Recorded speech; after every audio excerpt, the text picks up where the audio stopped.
कभी कभी सबसे भयानक घटनाएं उन लोगों के जीवन से शुरू होती हैं जिन्हें कभी प्रेम नहीं मिला।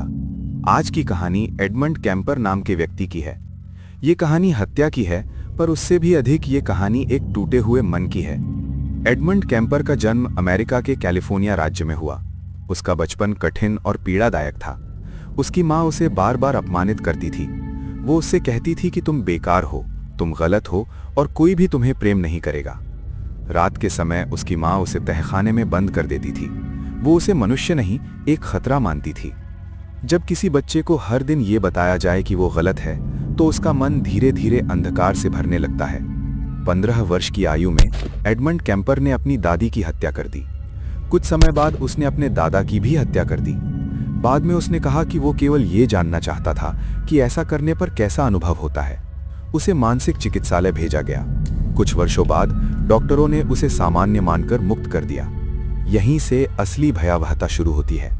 सन 1972 के बाद एडमंड सड़क पर अकेली लड़कियों को लिफ्ट देने लगा। वो शांत दिखता था, वो भरोसेमंद लगता था, लोग उस पर विश्वास कर लेते थे।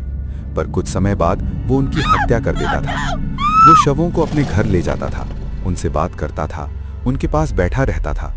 वो ऐसा इसीलिए करता था क्योंकि जीवित लोग उसे ठुकरा देते थे, पर मृत शरीर कभी उसे छोड़कर नहीं जाते थे।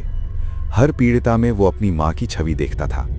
अंततः सन 1973 में उसने अपनी माँ की हत्या कर दी। ये केवल एक हत्या नहीं थी, ये वर्षों के अपमान, घृणा और पीड़ा का विस्फोट था। इसके बाद एडमंड कैम्पर ने स्वयं पुलिस को फोन किया और कहा कि उसने अपनी माँ की हत्या कर दी है। वो भागना नहीं चाहता था, वो केवल ये चाहता था कि कोई उसकी बात सुने। ये कहानी हमें सिखाती है कि हर हत्यारा क्रोध से नहीं बनता, कुछ हत्यारे प्रेम की कमी से बनते हैं। कभी कभी सबसे खतरनाक मन वो होता है जिसे कभी मानवीय स्नेह नहीं मिला होता। अगर आपको ऐसी और सच्ची भयानक घटनाएं सुननी हैं, तो लाइक, शेयर और सब्सक्राइब कीजिए।